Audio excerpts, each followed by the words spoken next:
Some nights the world feels wider than it should, stars breathe slower, time folds in silence. Maybe that's just the mind listening to itself. You lie there, eyes tracing shadows on the ceiling, and somewhere beneath your ribs, thoughts drift like smoke. They rise, curl, dissolve before you can name them.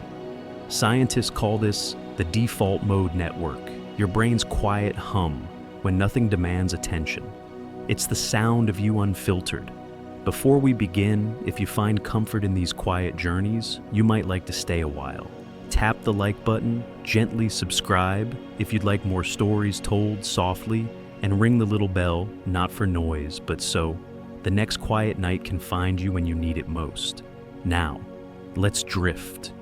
Tonight we're slipping into the hidden architecture of your mind, the scaffolding beneath every thought you've ever had, the wiring that makes you you. It's not magic. It's just matter arranging itself in ways so intricate, so beautiful, that it learned to wonder about its own existence. You don't need to understand everything. Just rest and let curiosity do the listening. Your brain weighs about 3 pounds, soft, wrinkled the texture of firm tofu. If you held it in your hands, which you never will, thankfully it would feel almost fragile. But inside that fragile mass, roughly 86 billion neurons fire in patterns so complex that no computer on Earth can fully simulate them. Not yet anyway. Each neuron connects to thousands of others. Some researchers suggest the total number of synapses in your brain approaches 100 trillion. That's more connections than there are stars in the Milky Way. All of it packed into the space between your ears. When you think a thought, any thought, electrical impulses race across these synapses at speeds up to 268 miles per hour. That's faster than a Formula One car. But you don't feel the speed. You just feel the thought arriving soft and sudden, like it was always there. Neuroscientists at MIT discovered something strange in 2014.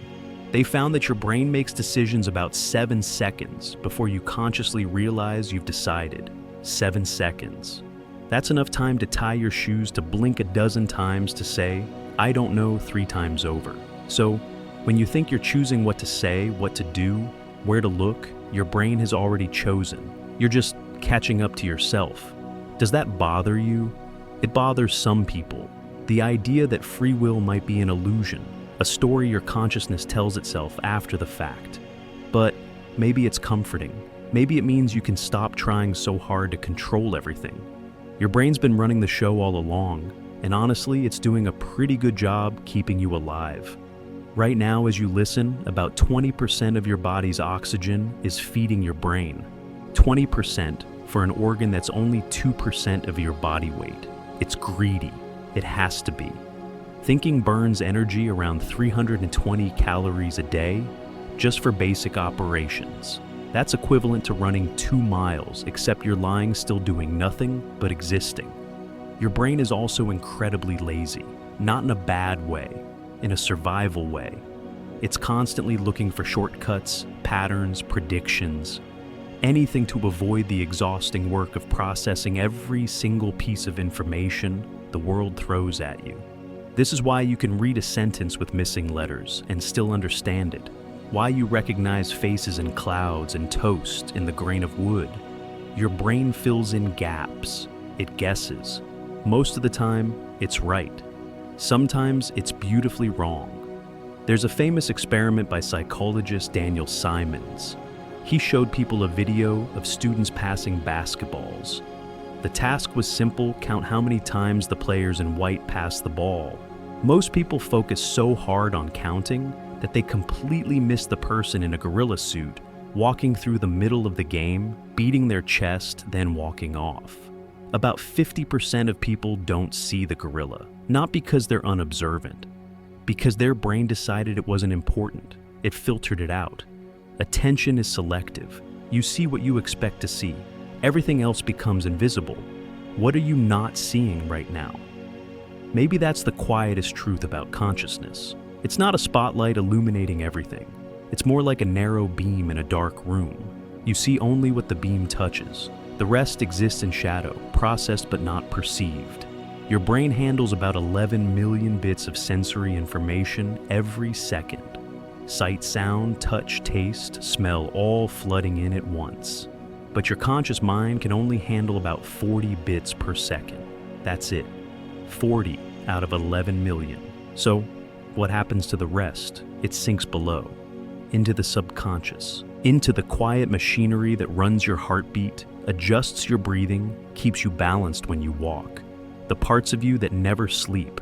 Even now, your brain is monitoring your body, checking your heart rate, scanning for danger, predicting the next sentence before you hear it, all without bothering you with the details.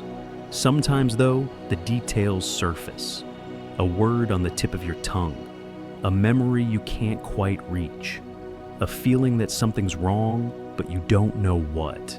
These are moments when the subconscious brushes against awareness, like a hand reaching up from deep water. Researchers call this interoception, your brain's ability to sense what's happening inside your body. It's why you know you're hungry before your stomach growls, why anxiety feels like tightness in your chest, why sadness sits heavy in your throat. Your body talks to your brain in a language older than words. Hormones, nerves, pressure, temperature. And your brain listens, constantly translating sensation into meaning. Dr. Antonio Damasio, a neuroscientist at USC, spent decades studying this connection. He found that people with damage to the brain regions responsible for processing emotion struggled to make even simple decisions: which shirt to wear, what to eat for lunch. Without feelings to guide them, logic alone left them paralyzed. Emotion isn't the opposite of reason. It's the foundation. You feel your way through life first, then justify it with thought. That's why some nights you lie awake and can't explain why you feel uneasy. Your body knows something your mind hasn't caught up to yet. Maybe it's stress hormones from earlier in the day, cortisol lingering in your bloodstream. Maybe it's your circadian rhythm, slightly out of sync, telling your brain it's not quite time to rest. Or maybe it's just the brain being the brain, restless, endlessly constructing narratives from fragments of memory, sensation, and dream. You spend about 1/3 of your life asleep. That's roughly 25 years if you live to 75.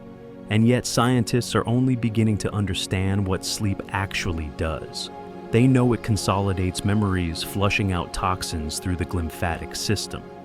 A network of channels that opens wider when you're unconscious, washing away metabolic waste like a nighttime cleaning crew.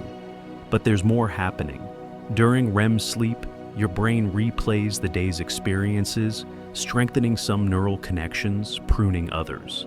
It's like a gardener deciding which plants to water and which to let wither. By morning, you're not quite the same person you were the night before. Every night you become someone slightly new. And maybe that's the real architecture of consciousness. Not a fixed structure, but something fluid.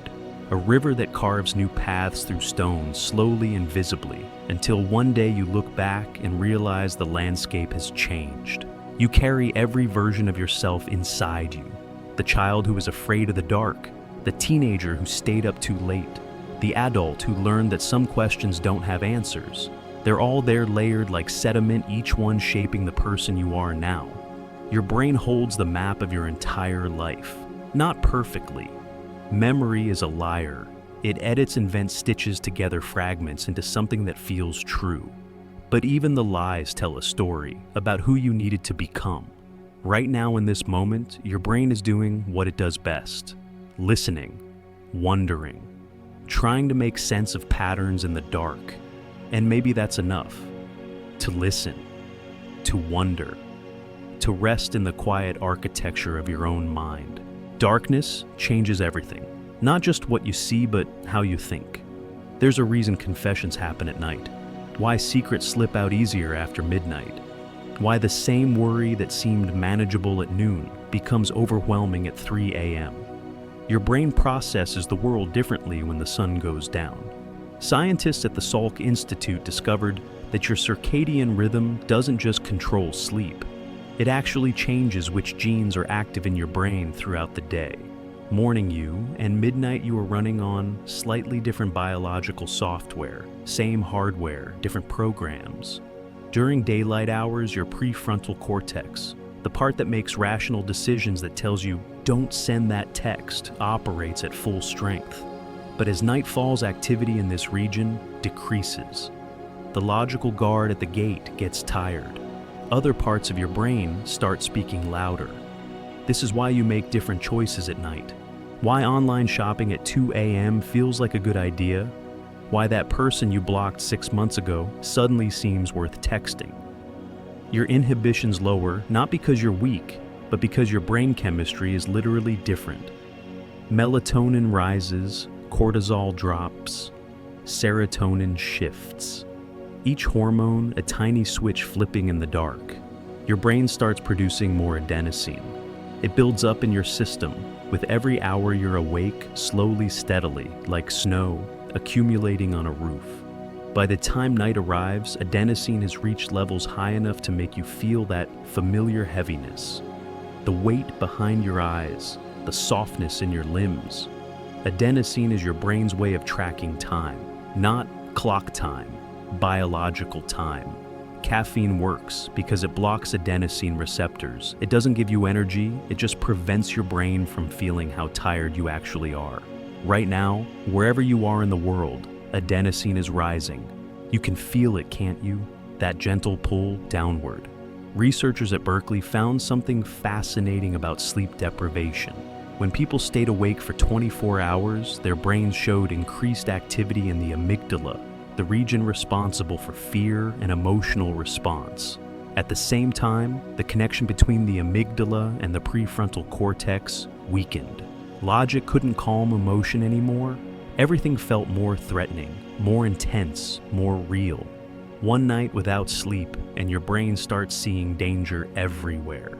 2 nights and you begin experiencing micro-sleeps, brief moments where your brain shuts down for a few seconds without your permission. 3 nights and hallucinations start. Shadows move, voices whisper. Your brain, desperate for rest, begins dreaming while you're awake. But you're not trying to stay awake. You're here listening, letting the night do what it does best. Slow everything down. Strip away the performance of daylight. Leave only the raw, honest version of yourself. There's a phenomenon called late-night honesty. After a certain hour, pretense falls away. You say things you wouldn't say in sunlight. Not because you're drunk or tired, though those help, but because something about the darkness makes truth feel safer. Maybe it's evolutionary. For most of human history, nighttime meant vulnerability. When you couldn't see predators, couldn't see threats, the only defense was your tribe, the people close enough to hear you whisper. So the brain learned to bond differently at night, to trust deeper, to reveal more. Your ancestors sat around fires and told stories. They shared fears. They made sense of the dark together. And your brain remembers that, craves that same intimacy when the world goes quiet. That's why podcasts feel like friendship. Why you're listening to this right now alone, but not lonely.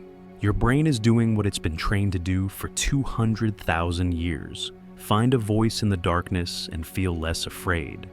During the day, your brain operates in beta waves, fast, alert, focused. Frequencies between 12 and 30 hertz, like the hum of a machine running at full speed. But at night, especially as you drift towards sleep, your brain shifts into alpha waves, then theta, slower, deeper, between 4 and 8 hertz. Theta is the realm of memory and emotion. It's where dreams begin before you're fully asleep. Scientists call this the hypnagogic state, the threshold between waking and sleeping, where thoughts become surreal, where logic bends. You've been there before.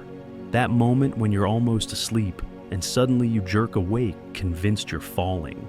That's called a hypnic jerk. Researchers suggest it might be a leftover reflex from when our primate ancestors slept in trees. The brain detects muscle relaxation, misinterprets it as falling, and jolts you awake to grab a branch that isn't there. Your body remembers a life you never lived. Memory is strange at night. Things you haven't thought about in years surface without warning. A song from middle school, the smell of your grandmother's kitchen, the exact tone of voice someone used when they said goodbye. These aren't random. Your brain is sorting filing, deciding what to keep and what to let go. This process happens mostly during REM sleep, but it starts earlier. As you relax as your defenses lower the hippocampus, your brain's memory center begins replaying the day's events. Not in order, not logically, just flashes. Moments that felt significant, even if you didn't notice at the time. Dr. Matthew Walker at UC Berkeley found that sleep doesn't just store memories, it transforms them. Emotional memories get processed, their sharp edges softened. Painful moments lose some of their sting. Happy moments become warmer, more vivid. Sleep is where your brain decides how you'll remember your life. So when you wake up after a hard day and somehow feel lighter, that's not just rest. That's your brain rewriting the story, making it bearable. But you have to sleep first. You have to let go. Some people fight sleep. They scroll, watch, read anything to avoid that moment of surrender. Because falling asleep feels like a small death, doesn't it? A loss of control. You lie down, close your eyes, and trust that you'll wake up on the other side. Children understand this instinctively. That's why they fight bedtime. Why they need rituals, stories, songs, stuffed animals. They're not being difficult. They're being honest about how terrifying it is to let the world disappear. You learn to hide that fear, to pretend sleep is simple, but sometimes, on certain nights, you feel it once more. That small pulse of anxiety before you close your eyes, your brain checking one last time. Is it safe? Are we okay? Can we let go now? And somehow, most nights the answer is yes. Your heart rate slows, your breathing deepens, muscles release tension you didn't know you were holding. The thinking mind grows quiet, and something older takes over. This is the part of you that doesn't need language, doesn't need logic, the part that's been breathing since before you were born. Your autonomic nervous system running silently in the background, doing the work you never think about. While you sleep, your glial cells, the support cells in your brain, expand the space between neurons by up to 60%. Cerebrospinal fluid rushes through these channels, flushing out beta amyloid and tau proteins, the metabolic waste that accumulates during waking hours. If this doesn't happen, if you don't sleep deeply enough, these proteins build up. Over years, they form plaques, tangles, the hallmarks of Alzheimer's disease. Sleep isn't optional, it's maintenance. Your brain literally cannot clean itself while you're awake. Consciousness is messy, thought is toxic. Sleep is the only way to wash it all away. Dr. Macon Nedergaard, the neuroscientist who discovered the glymphatic system, described it like this. The brain has a limited energy supply. It can either be awake and aware, or it can be asleep and clean. It cannot do both. So you choose.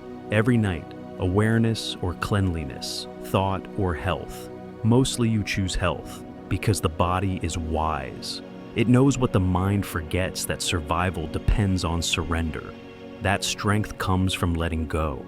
That some nights the bravest thing you can do is close your eyes. The dark isn't empty. It's full of neurons firing in patterns you'll never see. Full of memories dissolving and reforming. Full of the quiet work of staying alive. You don't have to understand it. You don't have to control it. You just have to trust that your brain knows what it's doing. Because it does. It's kept you alive this long. Through every fear, every doubt, every night, you thought you wouldn't make it to morning.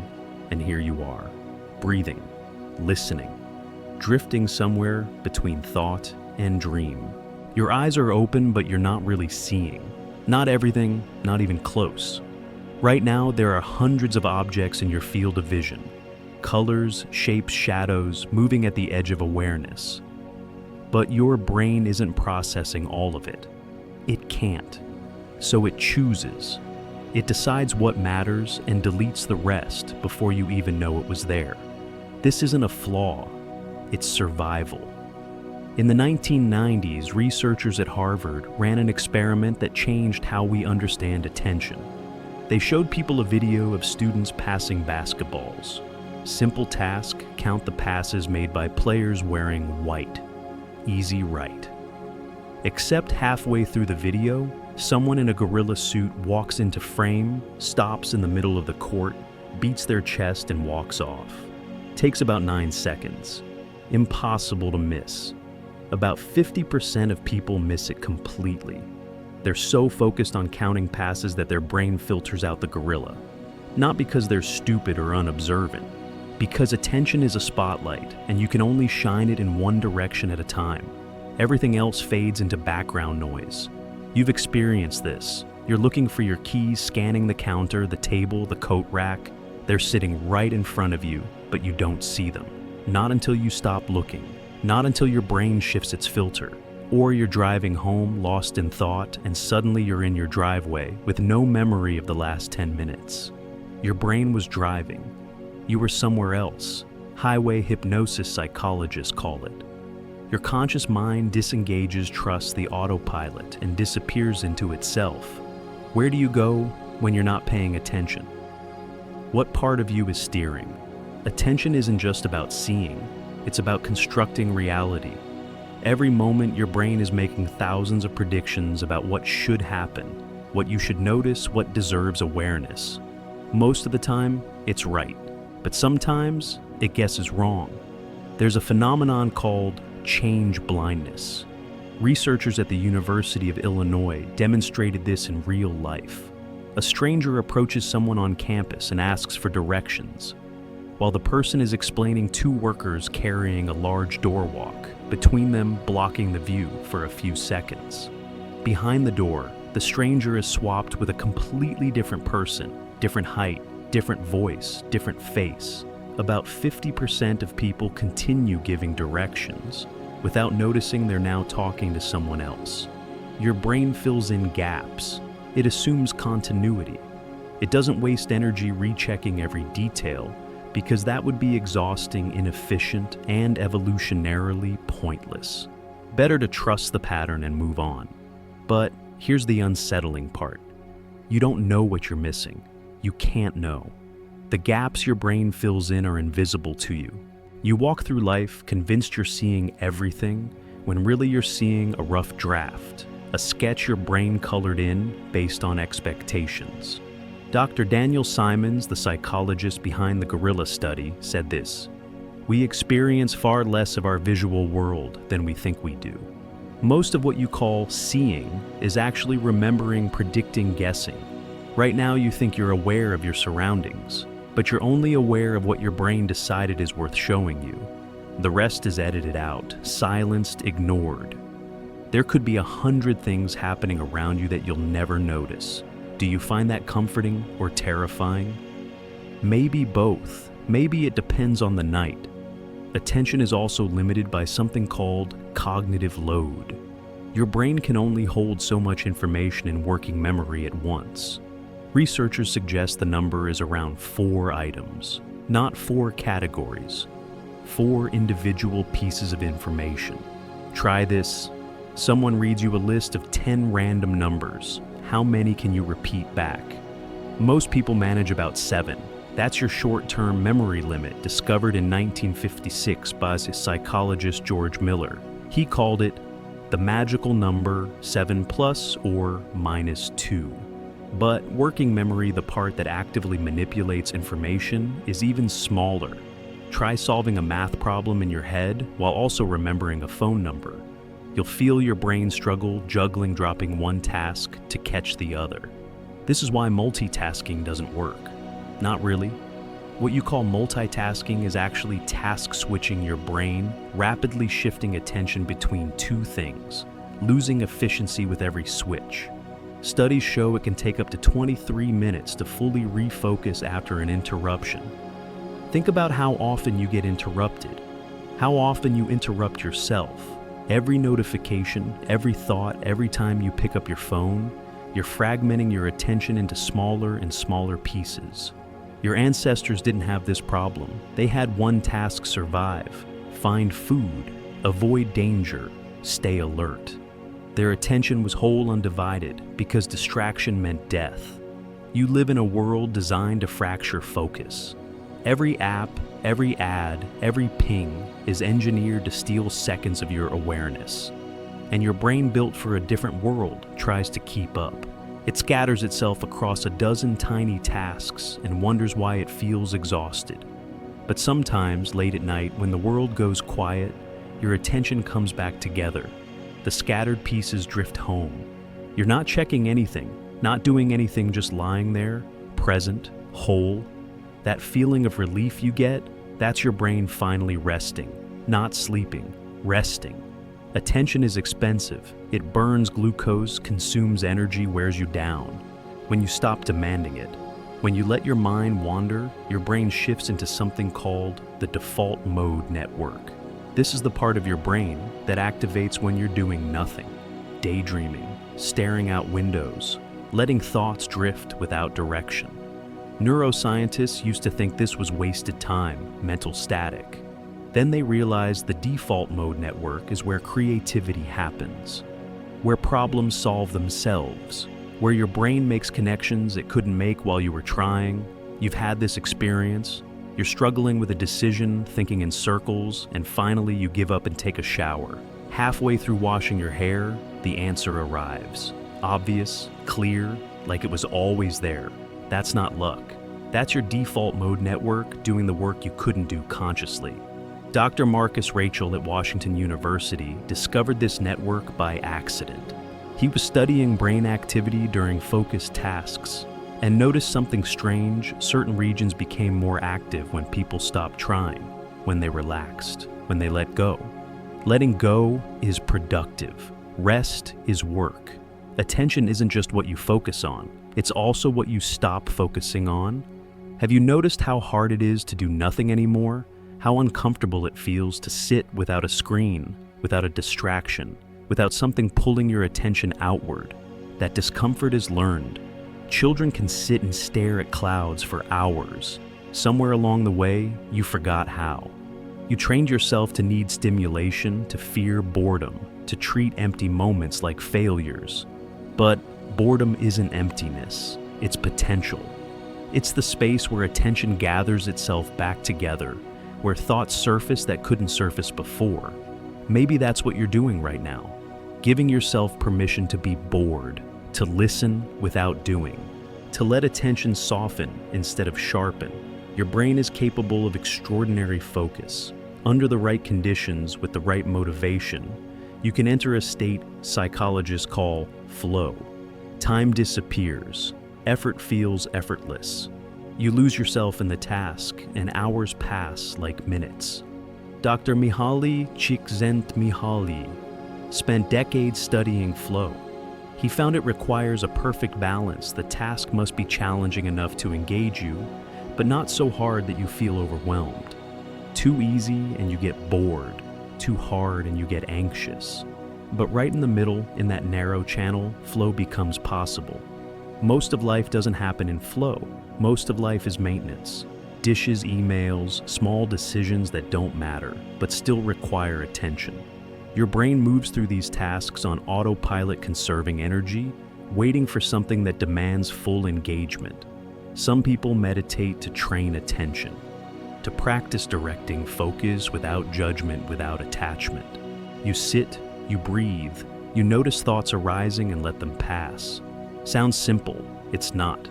Studies show that even experienced meditators struggle to maintain attention for more than a few seconds before their mind wanders.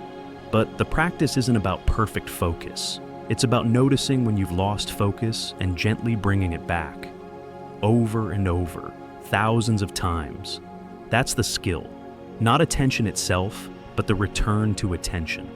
The recognition that you've drifted and the choice to come back. You're doing that right now. Your mind has wandered a dozen times since you started listening. You've thought about tomorrow, about something someone said, about whether you're tired enough to sleep. And each time you've come back. Maybe not consciously, but you're here. Attention is fragile. Attention is powerful. Attention is the lens through which you experience everything, and you barely control it at all. But maybe that's okay. Maybe you don't need to control it. Maybe attention, like breath, works best when you stop trying to force it, when you trust it to go where it needs to go. Right now, your attention is here, listening, drifting. noticing the weight of your body, the rhythm of your breath, the quiet space between one thought and the next. You don't have to hold on. You can let it wander. You can let it rest. Touch isn't what you think it is. Right now, your skin is sending millions of signals to your brain. Pressure from the surface beneath you, temperature where fabric meets skin, the weight of air itself, pressing down at roughly 14.7 pounds per square inch. But you weren't noticing any of it until just now, until the words made you notice. Your senses don't report reality, they filter it. Every second your body detects far more than your conscious mind can process. So, your brain makes editorial decisions. It ignores the feeling of your clothes unless something changes. It tunes out the hum of the refrigerator, the distant traffic, the ringing in your ears that's always there but only audible in silence. This filtering happens so deep in your nervous system that you never see the raw data. By the time a sensation reaches awareness, it's already been edited, compressed, and interpreted. What you experience as touch is your brain's best guess about what's touching you. Sometimes it guesses wrong. The rubber hand illusion, your real hand, hidden a fake one, visible. A researcher strokes both in sync. Within 60 seconds, your brain adopts the fake. Threaten it with a knife, and your heart rate spikes. Dr. Henrik Ehrson at the Karolinska Institute found people flinch when the rubber hand is struck. They know it's fake. Watched it being placed doesn't matter. Vision and touch aligned.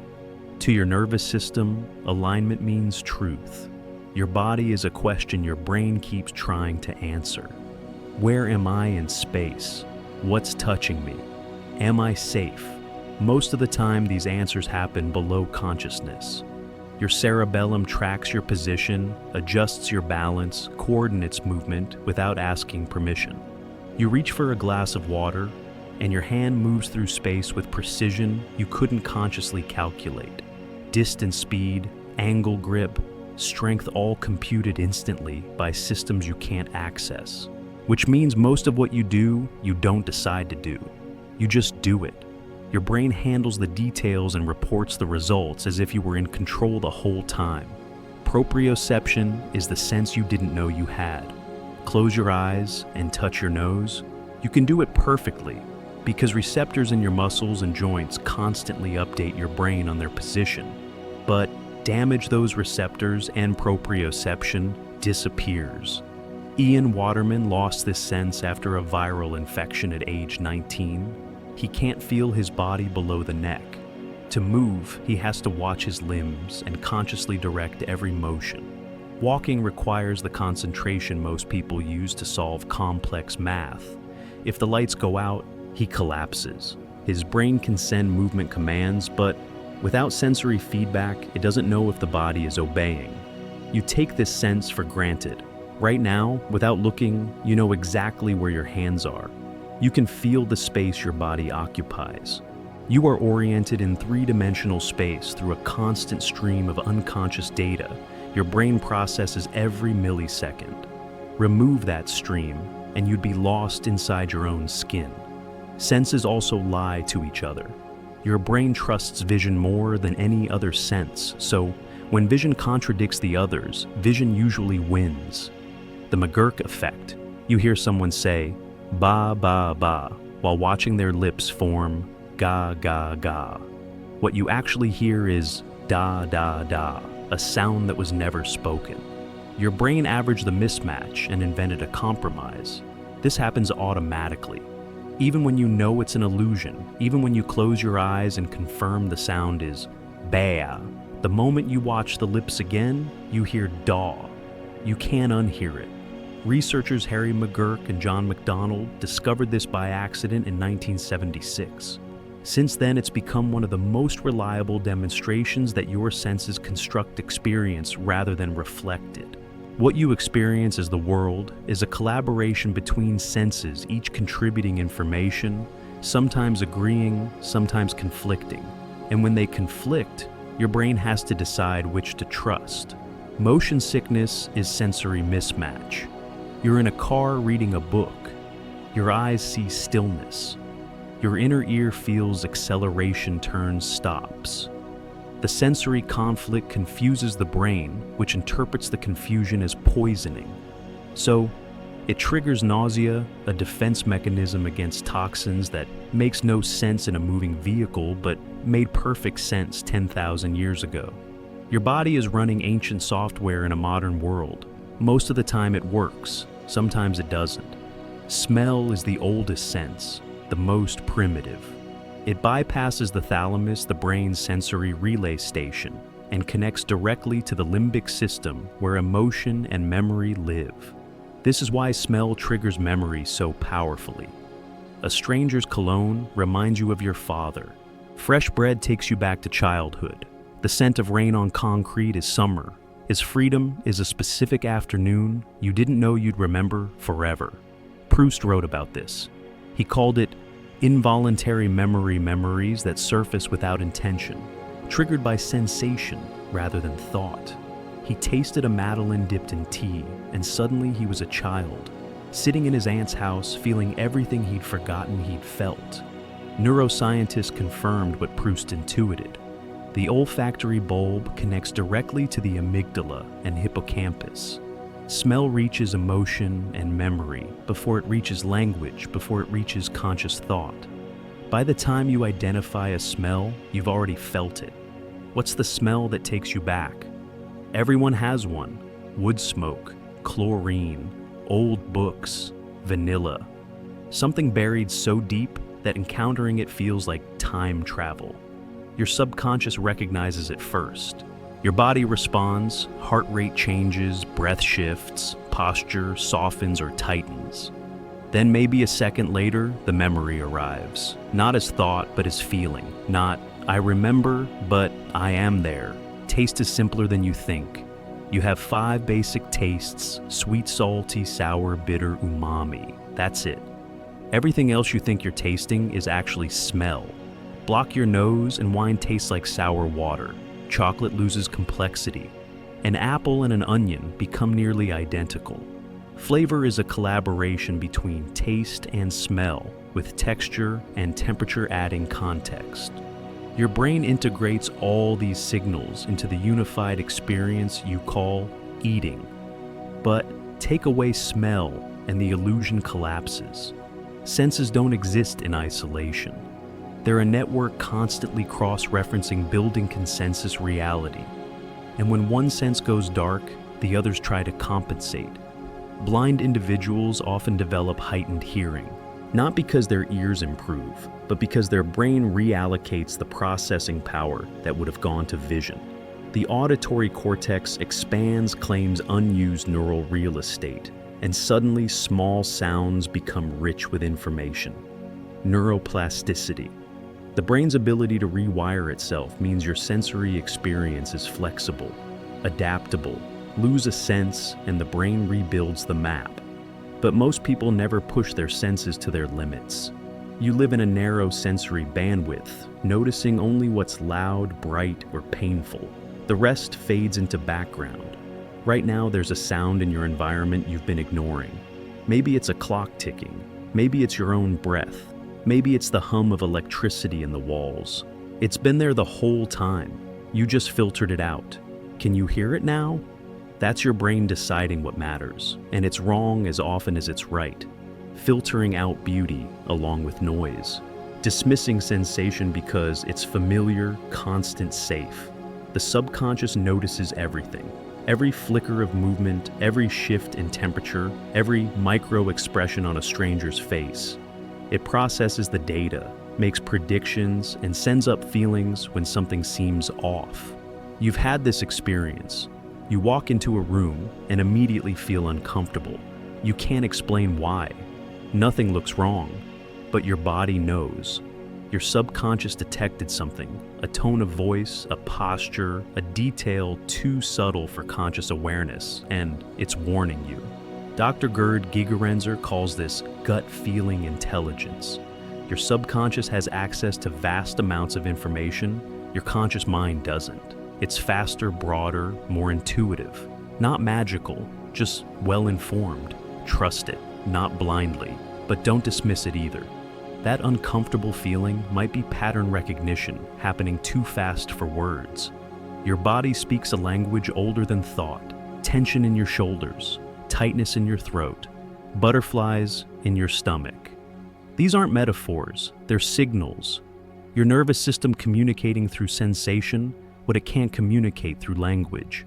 Most people ignore these signals. They override discomfort, push through exhaustion, silence the body's protests, until the body stops asking and starts demanding, until sensation becomes pain. Right now, your body is talking. Are you listening? There's pressure somewhere, weight, temperature, maybe tension you didn't realize you were holding. Your jaw, your neck, your hands clenched into fists for no reason. Soften just a little. Let the body speak. It knows things you don't.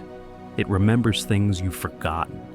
It carries every moment you've ever lived in the density of your muscles, the rhythm of your breath, the way you hold yourself when no one's watching. You are not just a mind piloting a body. You are a body that learned to think.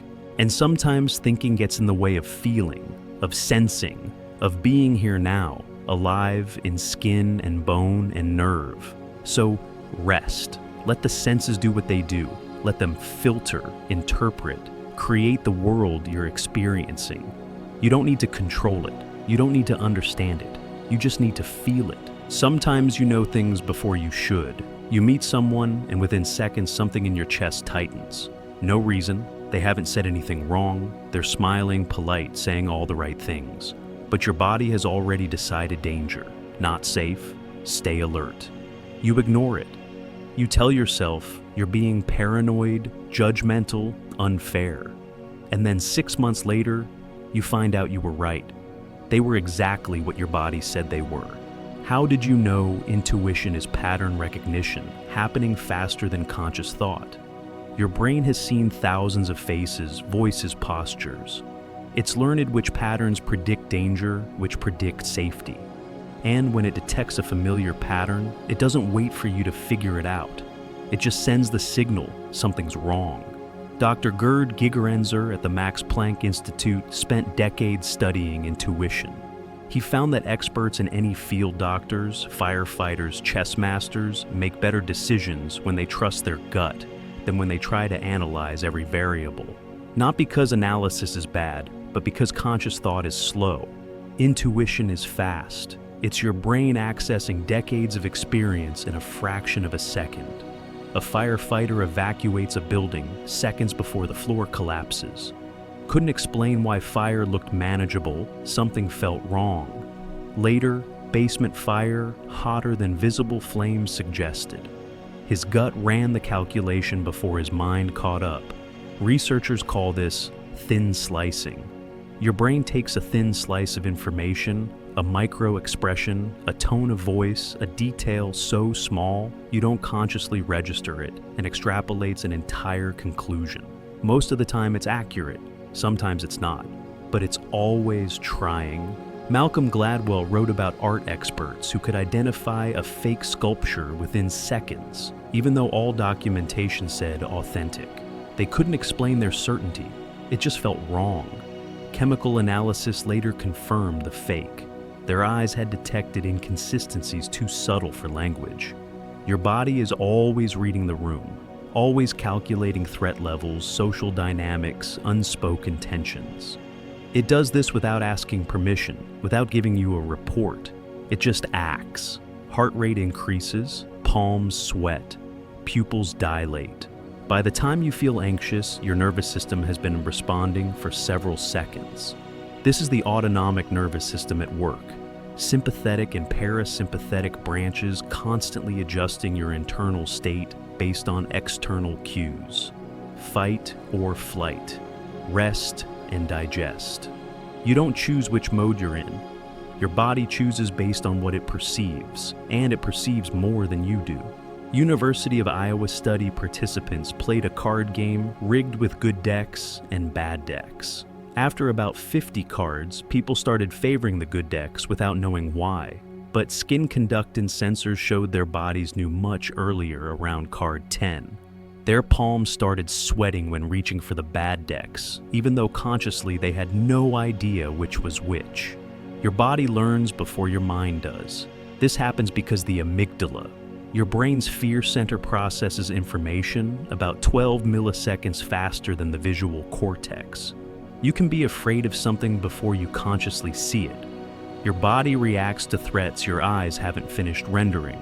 Dr. Joseph Ledoux at NYU demonstrated this with fear conditioning experiments. Show someone a frightening image for just 30 milliseconds too fast for conscious recognition, and their amygdala lights up. They feel afraid without knowing why. The feeling arrives before the image becomes a thought. So, when you walk into a room and feel uneasy, that's not paranoia, that's information.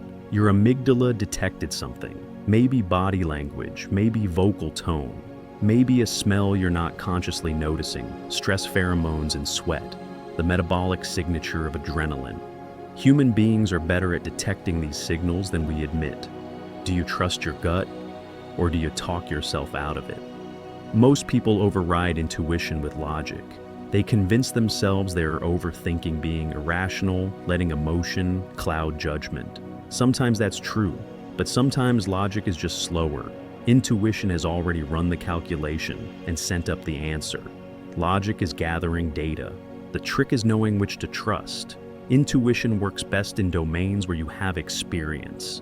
A chess master's gut feeling about the next move is reliable because they've played thousands of games. Their pattern library is vast. A beginner's gut feeling is just noise. But in social situations and danger assessment, in reading people, you have more experience than you think. You've been navigating human interaction since birth. You've learned which faces mean kindness, which mean threat. You've cataloged vocal patterns, posture shifts, the micro expressions that flash across a face in less than a second.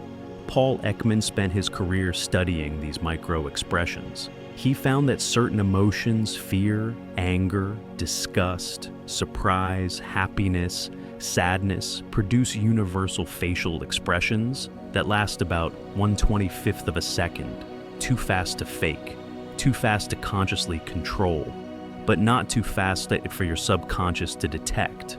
When someone says, "I'm fine," but their face flashes anger for a fraction of a second, your gut knows they're lying. Your conscious mind might not catch it, but your body does. And it sends up that familiar feeling something's off. Studies show women are often better at identifying emotions from facial expressions, at detecting vocal tone shifts, at reading body language. Not genetically, culturally, they've been practicing longer, paying closer attention. And their intuition in social situations reflects that accumulated knowledge. But anyone can develop this skill. Pay attention. Notice the feeling in your chest when someone speaks. Notice how your body reacts to certain voices, certain postures. Don't judge it. Just observe. Over time, you'll learn which signals mean something and which are just static. Dr. Antonio Damasio calls this the somatic marker hypothesis. Your body marks certain situations with a feeling good or bad, safe or dangerous, based on past experiences. These markers guide decision-making, usually outside awareness. When you feel drawn to one choice over another, that's somatic markers at work. People with damage to the ventromedial prefrontal cortex lose access to these markers. They can analyze decisions logically, list pros and cons, but they can't choose. They stand paralyzed in front of two identical cereal boxes, unable to decide. Without feeling to guide them, logic alone is useless. Emotion isn't the opposite of reason. It's the foundation. You feel your way through life, then rationalize afterward. Right now, how do you feel? Not what do you think about how you feel. Just how do you feel? Is there tension somewhere? Ease, a flutter in your chest, a heaviness in your limbs. These sensations are data, not random noise. Your nervous system reporting the state of your internal world. Most people can't answer this question.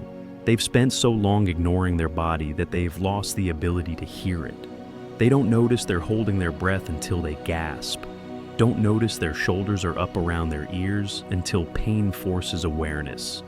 This is called alexithymia, difficulty identifying and describing emotions.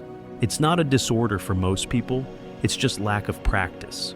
You were taught to think, not to feel, to push through discomfort, not listen to it. But your body never stops talking. It's just learned you're not listening, so it speaks louder. Anxiety becomes panic attacks.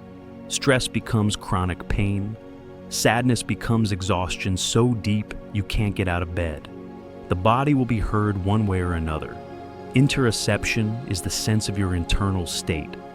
Heartbeat, breath, hunger, pain, fatigue. Neuroscientist Bud Craig at the Barrow Neurological Institute mapped the brain regions responsible for this. The insula, a region deep in the cortex, integrates signals from the entire body and creates what he calls the feeling of being. When the insula is damaged, people lose connection to their bodily self. They know intellectually they have a body, but they don't feel it. Most people exist somewhere in between, aware enough to function, disconnected enough to ignore discomfort. You feel your body when it's loud, pain, hunger, urgent need, but not when it's whispering. What if you listen to the whispers? What if you noticed the flutter before it became a storm? You've had moments where you knew something without knowing how, where you made the right choice for reasons you couldn't articulate, where you avoided danger you didn't consciously see. That's not luck. That's your nervous system doing what it evolved to do. Reading patterns, calculating probabilities, keeping you alive. Trust it, not blindly. But don't dismiss it as irrational. It's processing more information than your conscious mind ever could. It's running simulations based on thousands of hours of lived experience. And when it sends up a signal, a tightness in your chest, a flutter in your stomach, a voice that says, don't listen. You don't have to understand why. You don't have to explain it to anyone. You just have to honor the knowing that lives deeper than thought. Your body has carried you this far. It knows the way. Memory is a liar, not sometimes, always. Every memory you have has been edited, revised, contaminated by everything that came after. The moment you remember something, you change it. And the next time you recall that same memory, you're not remembering the original event. You're remembering the last time you remembered it. Dr. Elizabeth Loftus showed people footage of a car accident. Half were asked, how fast were the cars going when they hit? The other half, how fast when they smashed? Same video, different word. The smashed group estimated speeds 20% higher. A week later, 32% reported seeing broken glass that never existed. One word changed the memory. Your memory isn't a video recorder, it's a storyteller. And every time it tells a story, it adds a little subtracts, a little adjusts the lighting to fit the mood you're in, now not the mood you were in then. This is called reconsolidation. Every time you retrieve a memory, your brain has to store it again. During that restorage process, the memory is vulnerable, malleable, open to revision. Neuroscientist Karim Nader at McGill University trained rats to fear a sound by pairing it with a shock. Then he made them remember the sound, and while the memory was active during reconsolidation, he injected a drug that blocks protein synthesis. The memory dissolved. The rats forgot they were supposed to be afraid. This opened a controversial possibility. What if traumatic memories could be softened by disrupting reconsolidation? Researchers are testing propranolol, a beta blocker, given right after someone recalls a traumatic memory. Early results suggest it works. The memory doesn't disappear, but the fear attached to it does. You are not your worst memories. You're what you do with them. Memory and emotion are inseparable. The hippocampus stores facts, where you were, what happened, who was there. But the amygdala stores feeling, fear, joy, shame, love. A memory without emotion is just information. A memory with emotion is experience. This is why you remember your first kiss, but not your 47th breakfast. Emotion tags certain moments as significant. The brain prioritizes emotional memories because emotions signal importance. Fear means danger. Remember this so you can avoid it. Joy means reward. Remember this so you can seek it. But strong emotion creates strong memory, not necessarily accurate memory. Flashbulb memories, those intensely clear recollections of shocking events, are just as error-prone as ordinary memories. You just feel more confident about them. Where were you on September 11th, 2001? Most Americans can answer instantly. They remember the room, the time of day, who told them what they were wearing. These memories feel crystal clear, frozen in time. But researchers track these memories since the day after the attacks. They asked people to write down exactly what they remembered, then checked back years later. The memories had changed, dramatically. People were certain of details that contradicted what they had written the day after. They'd invented conversations, moved themselves to different locations, changed the timeline. But their confidence never wavered. Confidence and accuracy are not the same thing. Your brain prioritizes coherence over truth. It would rather tell a consistent story than admit it doesn't remember. So, it fills in gaps. It smooths out contradictions. It borrows details from similar events and inserts them where they feel right. And you never know it happened because the revised memory feels just as real as the original. You've done this. Everyone has. You remember a fight with someone you love, and over the years the details shift. What they said becomes harsher or softer. What you said becomes more reasonable or more cruel. The emotional truth remains, but the factual truth drifts. And which matters more? The thing that actually happened, or the thing you carry with you? False memories can be completely invented. Loftus convinced 25% of participants they'd been lost in a shopping mall as children, an event that never happened. With a little social pressure and leading questions from family members, they constructed detailed memories. The stranger's face, the color of the shirt they were wearing, the feeling of panic. None of it was real, but it felt real. This has enormous implications for eyewitness testimony. Juries trust confident witnesses, but confidence doesn't mean accuracy.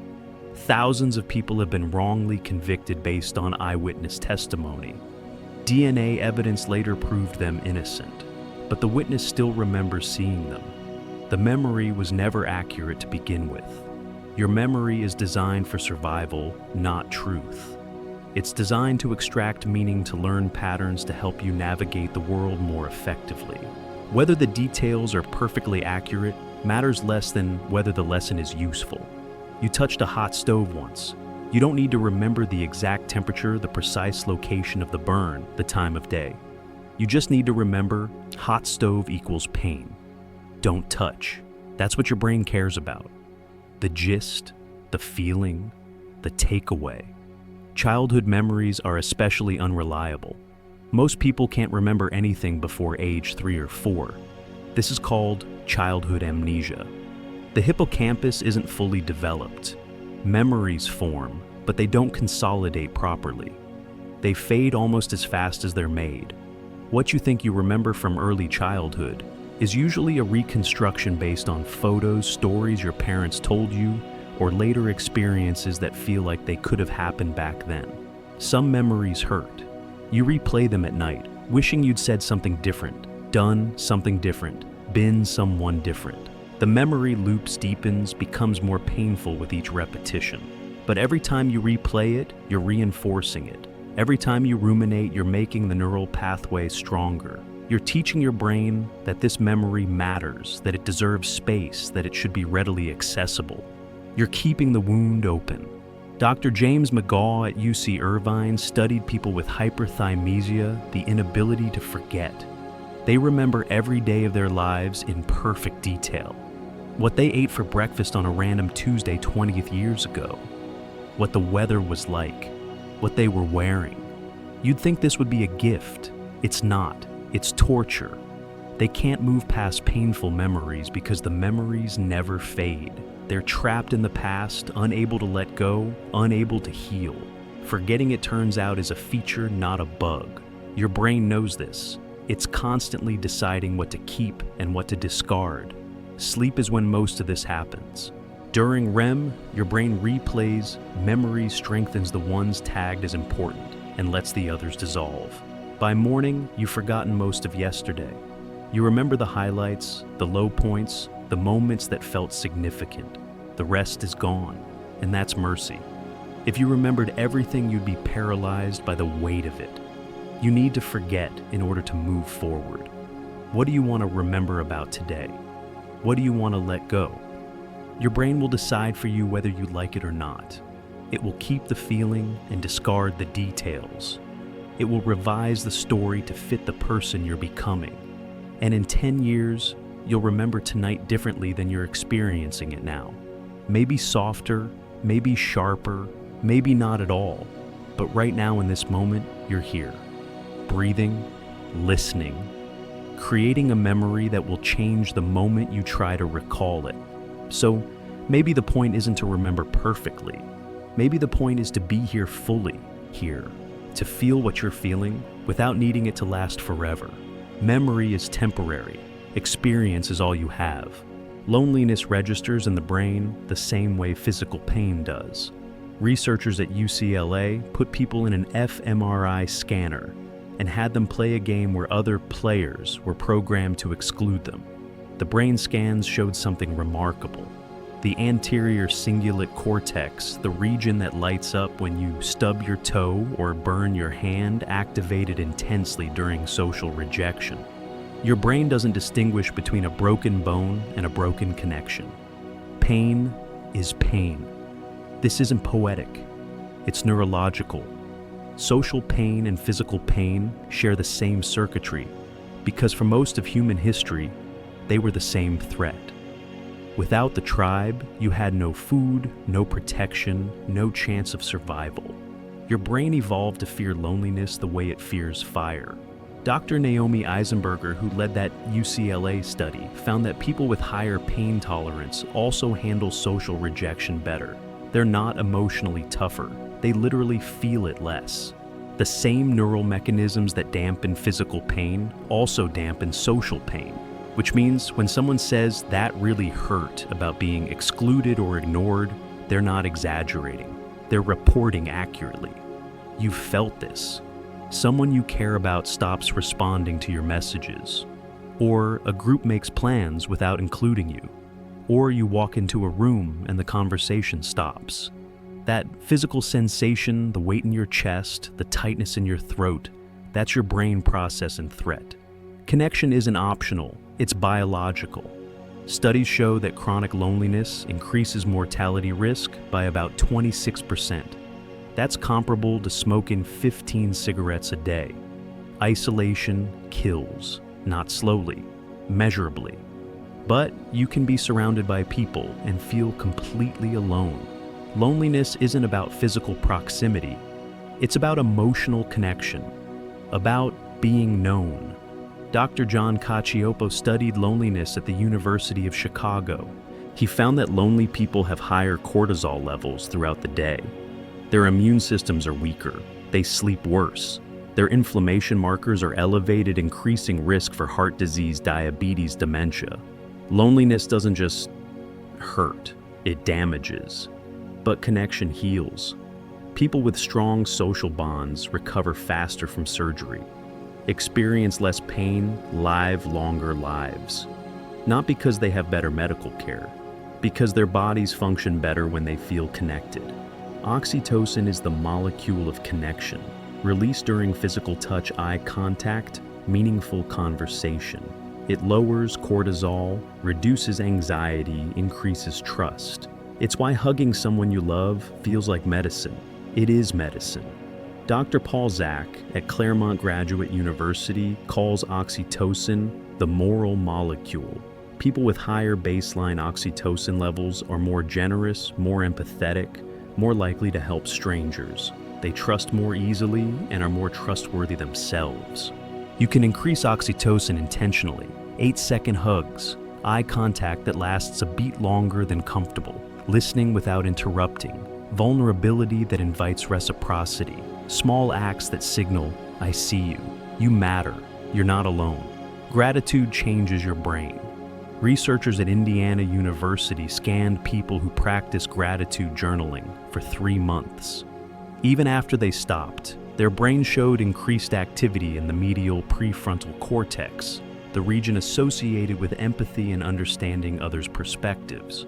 Gratitude rewires your brain to notice connection, to seek it, to value it.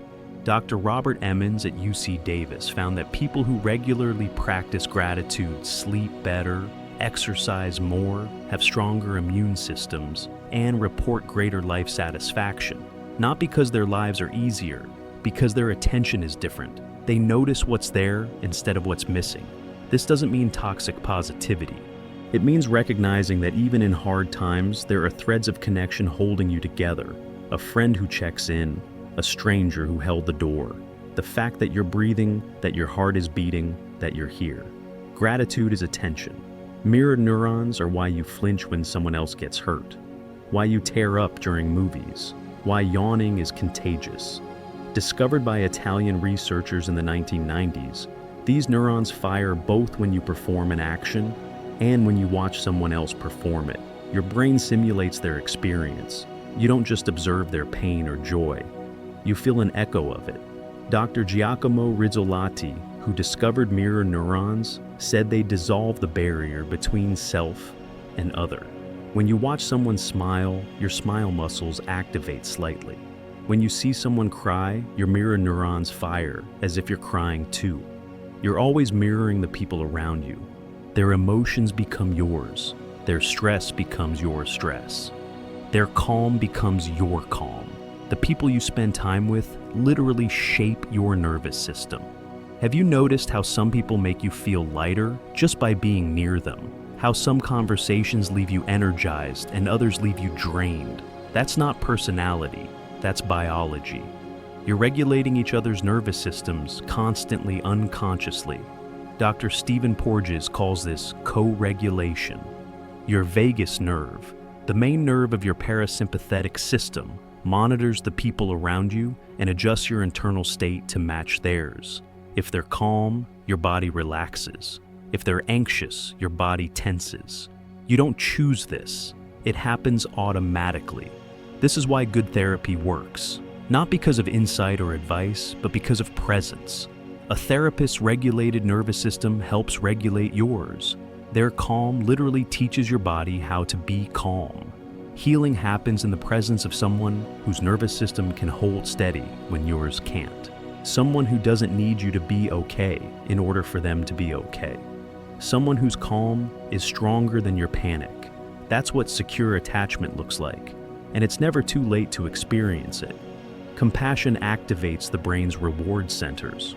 Researchers at Emory University found that when people perform acts of kindness, their nucleus accumbens, the region that lights up for food. Sex and drugs shows increased activity. Being kind literally feels good. But there's a difference between empathy and compassion. Empathy is feeling what others feel. Compassion is wanting to help. Dr. Tanya Singer at the Max Planck Institute trained people in either empathy or compassion meditation. The empathy group showed increased activation in pain-related brain regions. They felt the suffering. The compassion group showed increased activation in reward regions. They felt moved to help. Empathy without boundaries leads to burnout. Compassion with boundaries leads to sustainable care. Compassion says, I see your pain. I care about your pain. But I'm not drowning in it. I'm here steady, able to help. Humans are the most social species on the planet. Your entire brain is designed for connection. Language theory of mind, facial recognition, emotional contagion. All of it evolved because cooperation increased survival. You're not meant to do this alone. Not meant to be self-sufficient and isolated and strong enough to need no one. That's not strength. That's survival mode. And it's exhausting. Real strength is letting people in, asking for help, admitting you don't have all the answers, being vulnerable enough to need someone and trusting they'll be there. Right now, someone is thinking about you. You exist in their thoughts, their memories, their version of the world. You're connected even when you feel alone. Gratitude for connection doesn't require perfect relationships. just noticing the small kindnesses, the moments of being seen. You're here because of 1,000 invisible acts of love. You're held by a web you can't always see. You're not as alone as you think you are. Music changes your heartbeat before you notice you're listening. Your brain processes sound faster than almost any other sense. A sudden noise can trigger a startle response in 8 milliseconds faster than you can blink. But music does something stranger. It doesn't just alert you, it synchronizes you. When you hear a rhythm, your heart starts to follow it. Not consciously, autonomically. Researchers call this entrainment. Your cardiovascular system literally locks onto the beat, adjusting your heart rate to match the tempo. Slow music slows your heart. Fast music accelerates it. You become the rhythm you're hearing. Dr. Matti Gillenberg at the University of Turku measured this precisely. He played people music at different tempos while monitoring their heart rate variability. Within 90 seconds, their hearts synchronized. The stronger the beat, the stronger the synchronization. Your body doesn't listen to music, it joins it. This is why lullabies work, why drum circles feel communal, why you can't sit through a concert without your foot tapping. Your nervous system is always trying to match the patterns around you, and music gives it something clear to follow. But music does more than synchronize. It predicts. Your brain is constantly guessing what sound comes next. When you hear the first 3 notes of a familiar song, your auditory cortex fires in anticipation of the 4th note before it arrives. This prediction happens about 200 milliseconds ahead of the actual sound. You're hearing the future, or at least your brain's best guess at it. Neuroscientist Daniel Levitin at McGill University studied this using fMRI. He found that when a song follows predictable patterns, your brain releases dopamine, the reward chemical, right before the expected note hits. You're not rewarded for hearing the note. You're rewarded for predicting it correctly. This is why pop music feels satisfying, why choruses are catchy. Your brain loves being right. It loves patterns it can follow, anticipate, complete. Music is a game your brain plays with itself, and winning feels good. But the best music doesn't just confirm predictions, it violates them, slightly. Just enough to surprise you without confusing you. Jazz works because it sets up expectations and then subverts them. Classical music builds tension through dissonance and releases it through resolution. Even a simple pop song uses unexpected chord changes or rhythm shifts to keep your brain engaged. Too predictable and it's boring, too chaotic and it's noise. The sweet spot is somewhere in between, familiar enough to follow, surprising enough to delight. Dr. Valerie Salampur at the University of Toronto found that the moments of greatest pleasure in music, the chills, the goosebumps, the feeling that makes your scalp tingle occur right when the music does something unexpected but makes sense in retrospect. Your brain predicted one thing, got something slightly different, and the surprise triggers a dopamine surge. You're not enjoying the music, you're enjoying your brain's surprise at being wrong in a way that feels right. Have you ever noticed how certain songs make you cry, even though the lyrics aren't sad? That's not emotional memory, that's neural architecture. Minor keys and descending melodies activate the same brain regions as sadness, the anterior cingulate cortex, the amygdala parts of the prefrontal cortex. Your brain doesn't distinguish between feeling sad and hearing sad music. The pattern of sound creates the pattern of emotion. The melody is the feeling. This is why music therapy works for depression, anxiety, PTSD. It's not distraction, it's direct intervention. Music reaches emotional centers that language can't access. It bypasses the prefrontal cortex, the part that rationalizes, analyzes, defends, and speaks directly to the limbic system. You can't argue with a melody, you can only feel it.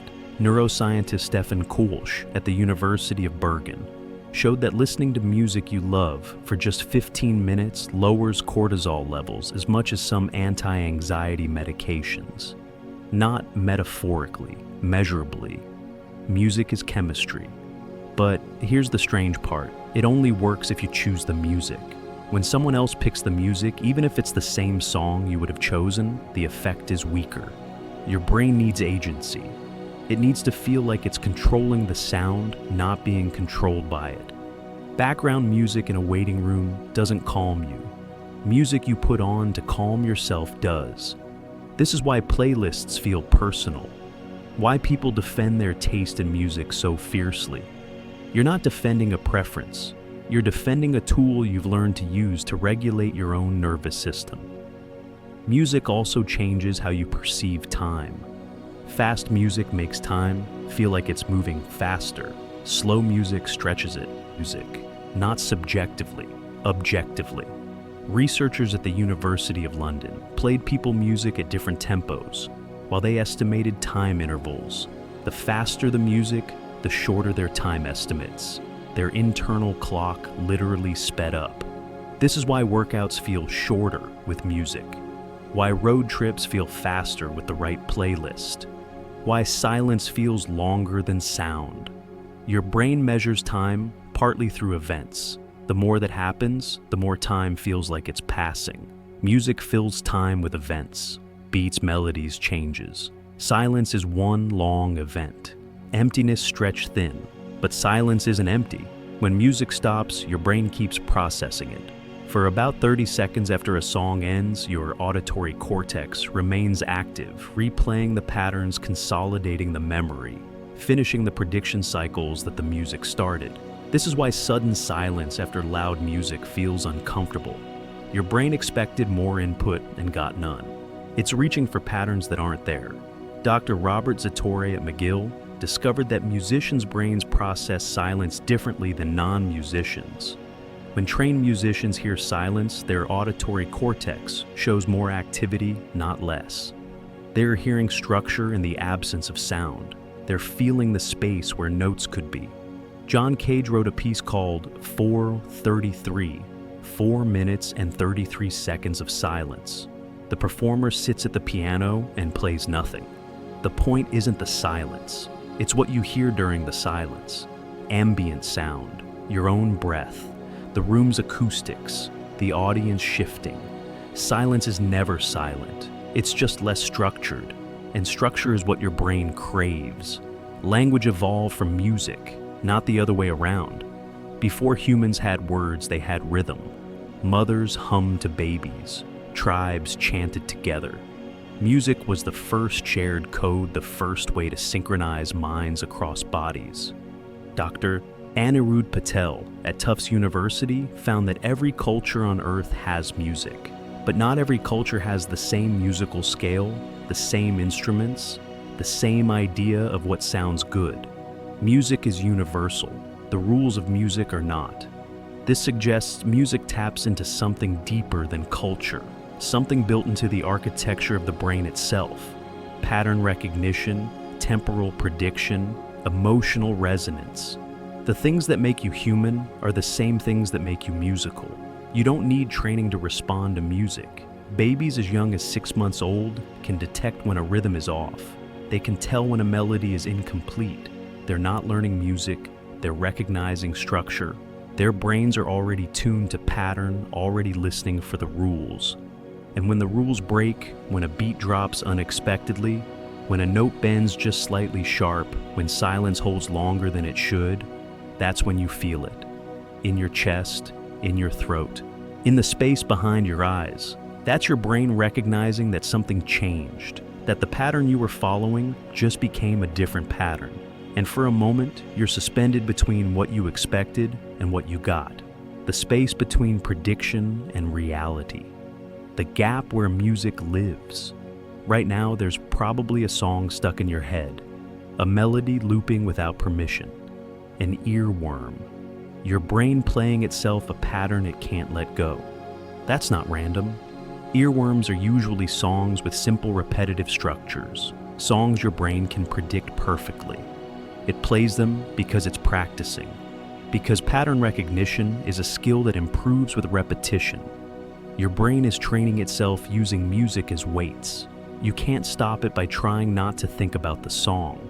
That just reinforces the pattern. The only way to stop an earworm is to complete it. Listen to the whole song. Let your brain finish the prediction. Give it closure. Or you could just let it loop. Let your brain do what it's doing. Let the pattern play. You don't have to control everything.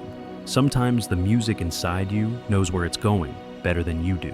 Color doesn't exist outside your head, not the way you think it does. Out there in the world, there are only electromagnetic waves vibrating at different frequencies. Light hits an object. Some wavelengths get absorbed. Others bounce off and enter your eye. Your retina converts those wavelengths into electrical signals. Your brain interprets those signals as color, but the color you see isn't in the light. It's in the interpretation. It's your brain's best guess at what the wavelength means. This is why people argue about whether a dress is blue and black or white and gold. They're not seeing different dresses. They're making different assumptions about the lighting. Their brains are interpreting the same data in opposite ways. And both interpretations feel absolutely certain. Both feel like truth.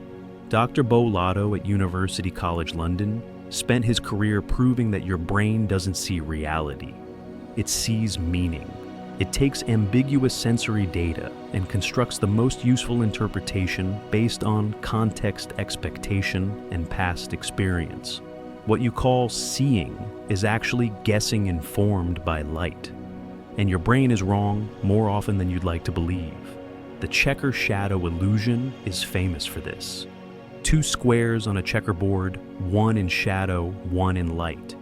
They look like completely different shades, one dark gray, one light gray. But if you measure the actual RGB values, they're identical. Pixel for pixel. Exactly the same shade. Your brain refuses to believe it, even when you see proof, even when someone cuts out the squares and places them side by side. Your visual system insists they're different because in the real world, they would be. Your brain is correcting the shadow, adjusting the brightness, doing what it's supposed to do, making sense of 3-dimensional space from 2-dimensional input. It's not a flaw, it's a feature. Your brain prioritizes usefulness over accuracy. It would rather be wrong in a predictable way than paralyzed by ambiguity. But sometimes the guessing breaks down. Synesthesia is when sensory wires cross. About 4% of people see colors when they hear sounds. Specific pitches produce specific hues. C major might be red, F sharp might be blue. This isn't metaphor. Brain scans show their visual cortex activating when they hear music. They're literally seeing sound. Dr. V.S. Ramachandran at UC San Diego studied synesthetes and found the condition runs in families. It's genetic. These people aren't imagining the colors. Their brains are structured differently. The boundaries between sensory regions are more porous. Information leaks across channels, which raises a question: if their brains cross-wire senses and your brain keeps them separate, who's experiencing reality correctly? Neither. Both. There is no correct. There's only the brain's interpretation of electrical signals, and every brain interprets differently. You've probably experienced mild synesthesia without knowing it. Sharp tastes, warm colors, heavy silence. These aren't poetic descriptions, they're sensory bleed. Your brain momentarily cross-referencing categories that usually stay separate. Language is full of sensory mixing because perception is full of sensory mixing. You just don't notice it unless it's extreme. Your eyes aren't cameras, they're more like search engines. When you look at a scene, you don't see everything at once. Your eyes make rapid movements called saccades, about 3 per second. During each saccade, your vision goes briefly blind. Your brain edits out the blur. Then during the brief pause between movements, your eyes capture a snapshot of whatever you're focusing on. But here's the strange part. You only see detail in a tiny region called the fovea, about the size of your thumbnail at arm's length.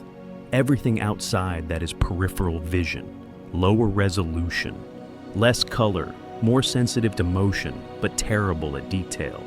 So, how do you experience a sharp detail, full-color world when only a tiny fraction of your visual field is actually sharp? Your brain fills in the rest.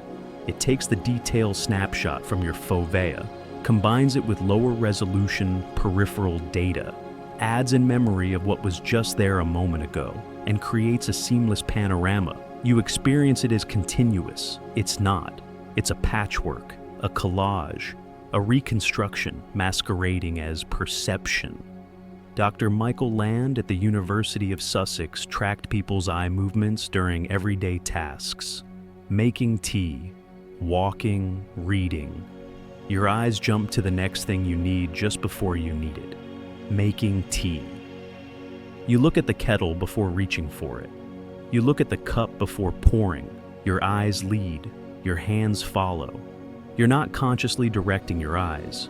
Your brain is predicting what information you'll need and grabbing it in advance. Vision isn't passive reception, it's active hunting. And most of what you think you're seeing is actually memory. Change blindness proves this. Show someone a photo. Make a major change. Remove a building. Change someone's shirt, color, swap a car for a truck. Show the photo again, most people don't notice. Not because they didn't look, because their brain filled in what it expected to see based on the first glance. It didn't check, it assumed. Researchers at Harvard demonstrated this with videos. They filmed simple conversations and made major changes between cuts. An actor's shirt changes color. A different person walks into frame.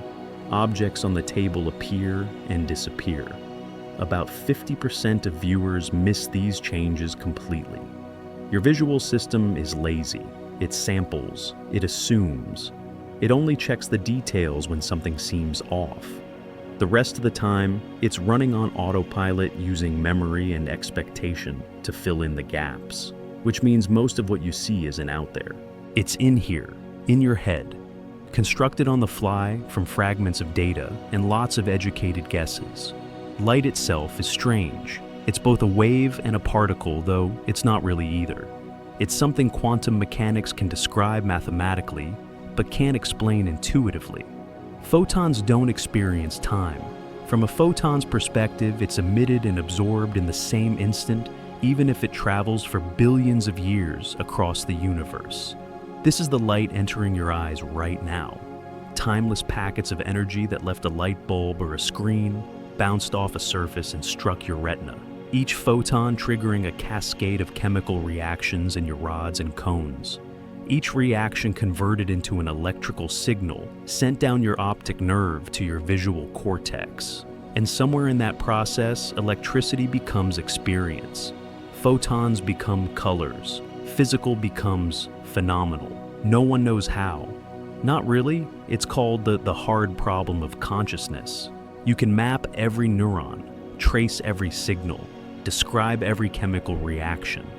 But none of that explains why electricity feels like anything at all, why it produces the subjective experience of redness, of brightness, of seeing. Dr. David Chalmers at NYU calls this the explanatory gap. We can explain how the brain processes light. We can't explain why processing light feels like something, why there's an experience attached to the mechanism, why you're not just a biological robot responding to stimuli, but a conscious being seeing a world. Maybe consciousness is the brain's way of organizing sensory data into a usable model. Maybe qualia, the subjective experience of sensation, is just what information processing feels like from the inside. Or maybe consciousness is something else entirely, something we don't have the concepts to understand yet. But you don't need to understand it to experience it. Right now you're seeing, or maybe you're not. Maybe your eyes are closed. Maybe you're in the dark. But even in darkness, even with eyes closed, you're seeing something. Phosphonies, visual snow, the faint activity of neurons firing spontaneously in your visual cortex. Your brain never stops interpreting. Even when there's no input, it generates output. Dreams, hallucinations, imagination. Your visual system is always active, always creating, always building worlds from fragments of data and mountains of assumption. And maybe that's what reality is. Not something you discover, something you create. Your brain taking ambiguous sensory input, and constructing the most useful interpretation. The world you see isn't the world that is. It's the world your brain needs you to see to survive. Which means everyone lives in a slightly different world, slightly different colors, slightly different brightnesses, slightly different interpretations of the same photons hitting the same surfaces. You've never seen the world through anyone else's eyes. You never will. You're locked inside your own interpretation, your own constructed reality, your own private experience of light becoming sight. And somehow, despite all that, you navigate, you function. You recognize faces read, words catch falling objects. Your brain's best guesses are good enough. Not perfect, just good enough. Maybe that's the point. Not to see perfectly, just to see well enough to keep going. Your body is always talking. You just stopped listening somewhere along the way. Right now, your diaphragm is moving, contracting, releasing, pulling air into your lungs without asking permission. About 20,000 breaths a day. You don't think about any of them until something goes wrong, until you're holding your breath without realizing it, until anxiety tightens your chest and suddenly breathing requires effort. Breath is the only part of your autonomic nervous system you can consciously control. Everything else, heart rate, digestion, hormone, release, runs on autopilot. But breath sits at the intersection, automatic when you ignore it, manual when you need it. Dr. Andrew Huberman at Stanford studies how breath changes brain state. Slow exhales activate your parasympathetic nervous system, rest and digest mode. Your heart rate drops, blood pressure lowers, cortisol decreases. Fast inhales do the opposite. They activate your sympathetic system, fight or flight. Alertness increases. Pupils dilate. Your body prepares for action. You're not just breathing, you're choosing your nervous system state, one breath at a time. Boxers know this. Before a fight, they breathe fast and sharp to amp up. After, they breathe slow and deep to come down. Navy SEALs use box breathing, 4 counts and 4, hold 4, out 4, hold, to stay calm under stress. Your breath is a lever. Pull it one way, you get activation. Pull it the other, you get calm. But most people breathe wrong without knowing it. Shallow, high in the chest. Shoulders rising with each inhale. That's stress breathing. Your body's default when it thinks something's wrong. And if you breathe like you're stressed, your brain assumes you are. The feedback loop works both ways. Diaphragmatic breathing, deep, slow, belly expanding, signals safety. Your body can't be in panic mode and breathing deeply at the same time. The physiology doesn't allow it. Breath overrides thought. Change how you breathe, and you change how you feel, which means your body isn't just responding to your emotions. It's creating them. The facial feedback hypothesis says your facial expressions don't just reflect emotion, they generate it. Hold a pen between your teeth, forcing your face into a smile shape, and cartoons become funnier. Not because you're happy, because your brain detects smile muscles activating and infers you must be happy. The expression comes first, the feeling follows. Dr. Fritz Strack at the University of Würzburg ran this experiment in 1988. Half the participants held a pen in their teeth. Half held it with their lips. Same pen, same cartoons. The teeth group forced smile rated the cartoons as significantly funnier. Their facial muscles told their brain they were amused, and their brain believed it. This is called embodied cognition. Your mental state isn't just in your head. It's distributed throughout your body. Your posture, your breath, your facial expression, all of it feeds back into your emotional experience. Sit slumped and you'll feel more defeated. Sit upright and you'll feel more confident. Not metaphorically, measurably. Dr. Amy Cuddy at Harvard found that holding a power pose, standing tall, shoulders back, chest open for 2 minutes, increases testosterone and decreases cortisol. Your body's posture changes your hormone levels. Your stance literally changes your chemistry. But here's the strange part. It works even when you know it's fake, even when you're deliberately posing. even when you don't believe it. Your body doesn't care about your beliefs. It responds to the physical signals. Fake it, and your biology follows. Which means you can change how you feel by changing how you hold yourself. Not by thinking different thoughts, by inhabiting your body differently. Your heart doesn't just pump blood, it sends signals to your brain. About 90% of the communication between heart and brain goes up, not down. Your heart tells your brain how to feel more than your brain tells your heart how to beat. Dr. Rollin McCraty at the HeartMath Institute studies heart rate variability, the tiny fluctuations in time between heartbeats. High variability means your nervous system is flexible, adaptive, resilient.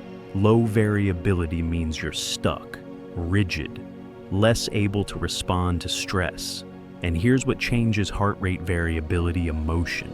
Specifically emotions you feel in your chest: gratitude, appreciation, love. These emotions create coherent heart rhythms, smooth wave-like patterns. Anxiety, frustration, anger. These create chaotic rhythms, jagged, irregular patterns. Your heart responds to emotion. Then it tells your brain what emotion to feel. It's a loop, an emotional feedback system, where heart and brain communicate constantly, each influencing the other. Which is why heartbreak hurts in your chest, why anxiety sits heavy on your sternum, why love feels like expansion. These aren't metaphors, they're interoceptive sensations. Your heart processing emotion and sending signals your brain interprets as feelings in space. You've been taught to ignore these signals, to override them with logic, to think your way out of feelings. But feelings aren't thoughts, they're body states. And body states don't respond to reasoning. Try telling your heart to stop racing when you're anxious. It doesn't work. You can't think your way into calm, but you can breathe your way there. You can change your posture. You can soften your face. You can shift your body state and let your mind follow. Interoception is your sense of your internal body.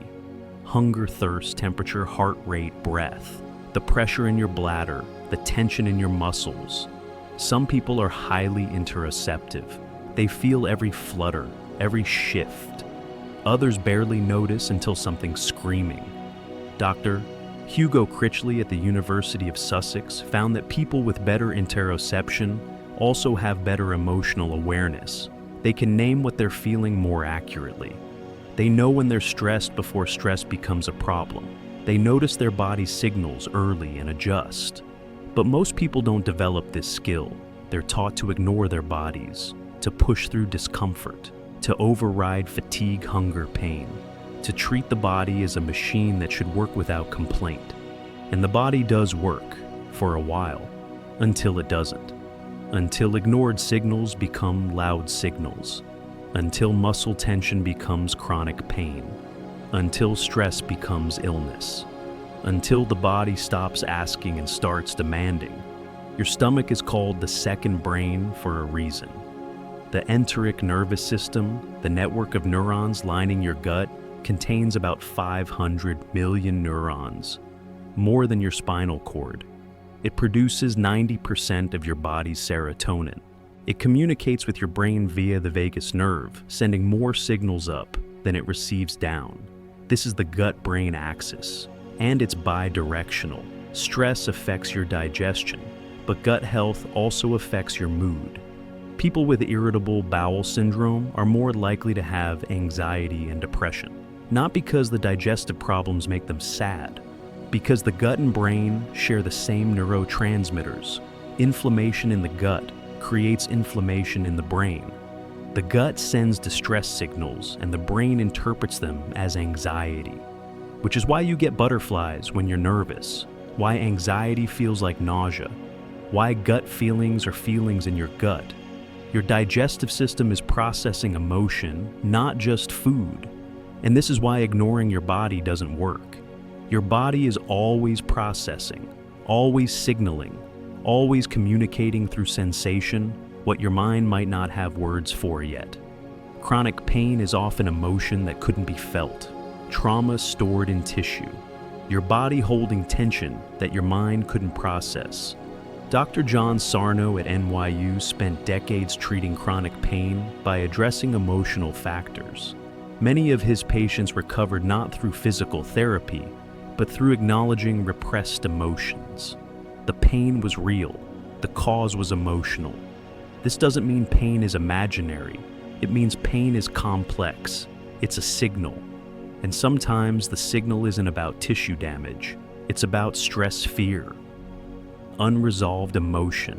Your body speaking the only language it knows. Right now, notice your shoulders. Are they tense? Your jaw clenched or soft? Your hands curled or open? These aren't random. They're postures, ways your body holds emotion. You can release them, not by thinking about it, by softening, by letting the tension go, by trusting that holding on doesn't protect you. It just exhausts you. Your body has been carrying you this whole time, through every hard moment, every fear, every loss. It's kept your heart beating, your lungs breathing, your cells dividing. It's never stopped working, never stopped trying to keep you alive. Maybe you could thank it, not with words, just by listening, by noticing what it's saying, by trusting that it knows things your mind has forgotten. Your body isn't the enemy. It's not something to control, override, or fix. It's the ground you stand on, the home you've lived in since before you had language, the only thing that's been with you from the very beginning. And it's still here, still breathing, still beating, still holding you. You become different when someone's watching. Not intentionally, not consciously, but measurably. Your posture shifts, your facial expressions smooth, your voice changes pitch. Even alone in a room, if you think someone might be observing a camera, a mirror, a window, someone could look through your behavior adjusts. This is called the audience effect. And it's not about vanity, it's about survival. For most of human history, being cast out of the group meant death. No protection, no resources, no chance of reproduction. So your brain evolved to care deeply about what others think, to constantly monitor how you're being perceived, to adjust your behavior based on social feedback. Dr. Nicholas Epley at the University of Chicago studies what he calls the spotlight effect. People overestimate how much others notice them. You think everyone saw you trip, mess up, your words spill coffee on your shirt. They didn't. They were too busy worrying about their own spotlight, but your brain doesn't know that. It operates as if everyone's watching, as if your reputation is always at stake, as if every interaction could determine whether you're accepted or rejected. And in some ways, it's right. Humans are the most socially complex species on the planet, more than primates, more than dolphins. Your brain dedicates massive amounts of processing power to social cognition, reading faces, interpreting tone, predicting intentions, tracking relationships, remembering who owes whom favors. About 20% of your neocortex is devoted to social processing. That's more than vision, more than motor control. Your brain spends more energy figuring out people than figuring out the physical world. Dr. Robin Dunbar at Oxford calculated that the size of a primate's neocortex predicts the size of its social group. For humans, that number is about 150 Dunbar's number.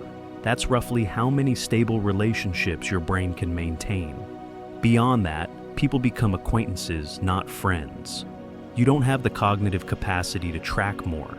And even within that 150, there are layers. 5 close intimates, 15 good friends, 50 meaningful connections. The rest are friendly, but distant. Your brain organizes relationships in concentric circles with you at the center, an emotional closeness determining proximity. But maintaining even 150 relationships is exhausting. Every interaction requires mental effort.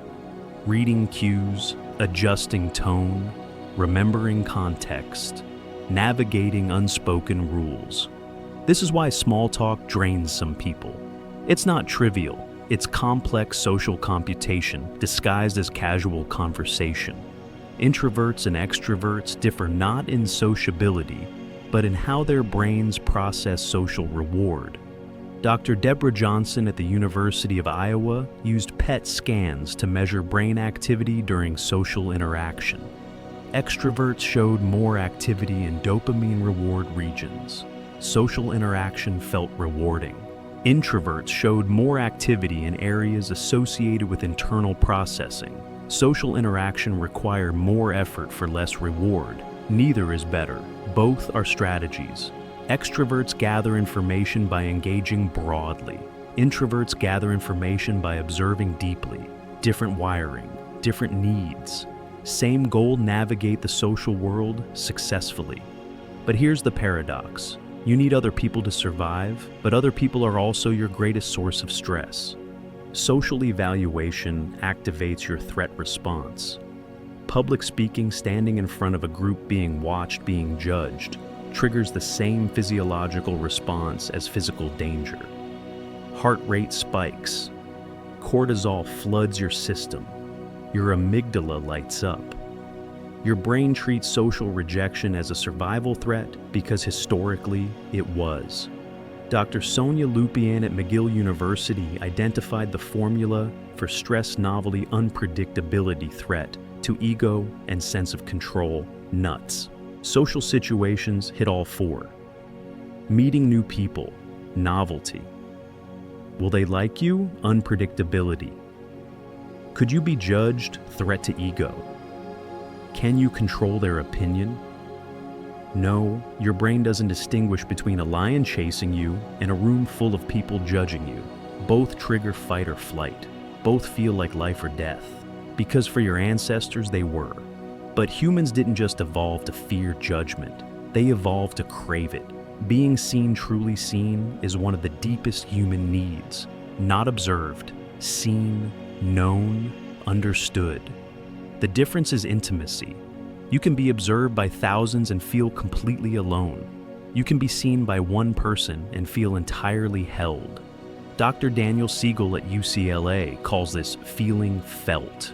It's when someone perceives not just your behavior, but your internal state. When they sense what you're feeling and reflect it back. When their nervous system resonates with yours. That resonance is what creates connection. That's what the brain craves. And the absence of it is devastating. Feeling invisible is neurologically similar to feeling physical pain. Studies using fMRI show that social exclusion, being ignored, left out unseen, activates the dorsal anterior cingulate cortex, the same region that processes physical pain. Your brain doesn't distinguish between being hit and being ignored. Invisibility hurts. This is why solitary confinement is considered torture. Humans aren't built for prolonged isolation. Even introverts need connection, not constant, but consistent. The brain requires social input the way it requires sleep. Deprive it long enough and functioning deteriorates. But connection isn't just about presence, it's about attunement. Attunement is when two nervous systems sync. Your heart rate matches theirs. Your breath aligns. Your facial expressions mirror. This happens automatically during good conversation, during shared experience, during moments of genuine connection. Dr. Ruri Hassan at Princeton found that when people connect deeply, their brain activity synchronizes. They're not just hearing the same words, they're experiencing the same neural patterns. This is why some conversations energize you and others deplete you. Energy doesn't come from the topic, it comes from attunement. When someone's nervous system is dysregulated, anxious, defensive, scattered, your nervous system has to work harder to stay regulated. When someone's calm, present, attuned, your nervous system relaxes. You co-regulate, constantly, unconsciously. Children learn emotional regulation through attunement with caregivers.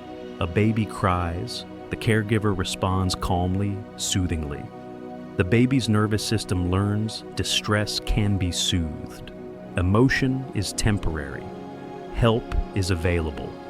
This becomes the template for all future emotional regulation. But if the caregiver is inconsistent, dismissive, or dysregulated themselves, the baby learns distress is dangerous. Emotion is overwhelming. Help is unreliable. That template persists into adulthood. You regulate the way you were taught to regulate, by seeking connection or avoiding it, by expressing emotion or suppressing it, by trusting others or trusting no one. This is attachment theory, and it's not destiny, but it is wiring, deep wiring, the kind that takes conscious effort to rewire. Dr. Mary Ainsworth developed the strange situation test in the 1970s. Observe how a toddler responds when a caregiver leaves the room and returns. Secure attachment the child explores freely shows distress when the caregiver leaves is quickly soothed when they return. Insecure attachment, the child either clings anxiously or avoids the caregiver entirely. These patterns predict adult relationships. Secure people seek connection when stressed. Anxious people cling. Avoidant people distance. Not because they don't need connection, because they learned early that connection is unreliable. But here's the hope: the brain remains plastic. Neuroplasticity means you can learn new patterns. A securely attached relationship, romantic partner, therapist, close friend, can teach your nervous system that connection is safe, that vulnerability is possible, that someone can stay even when you're not okay. You're not locked into your early wiring. You're just defaulting to it until you learn something different. Right now you exist in someone's mind, not just as a memory, as a living presence. They think about you, wonder how you are, replay conversations, imagine future ones. You're part of their internal world, part of how they organize meaning, and they exist in yours. The people you love, the people you've lost, the people you barely know but think about anyway.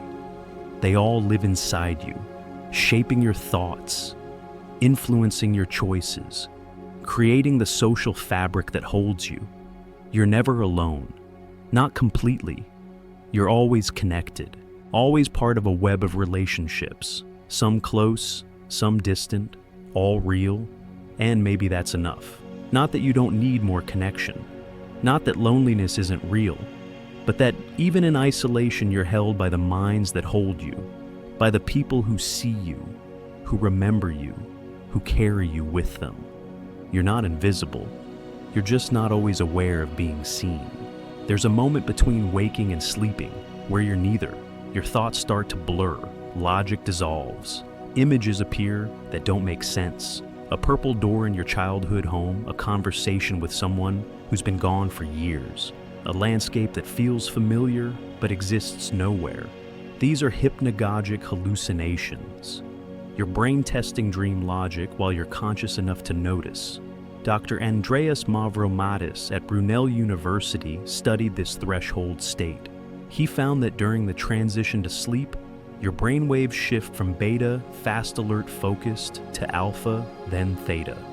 Theta is where dreams begin, where the boundary between memory and imagination dissolves, where your mind wanders without the prefrontal cortex policing where it goes. You're not asleep yet, but you're not awake either. You're suspended, drifting, letting go of control one neuron at a time. This is when creative insights often arrive. Solutions to problems you stopped trying to solve. Connections between ideas that seemed unrelated. Your brain freed from linear thinking, allowed to associate loosely, to make intuitive leaps that logic would reject. Thomas Edison used to nap in a chair holding ball bearings. As he drifted off, his hands would relax. The bearings would drop and clang on a metal plate, startling him awake. He'd immediately write down whatever ideas surfaced during that liminal space. He called it fishing in the stream of consciousness. He was harvesting the hypnagogic state. Salvador Dali did the same thing with a key and a plate.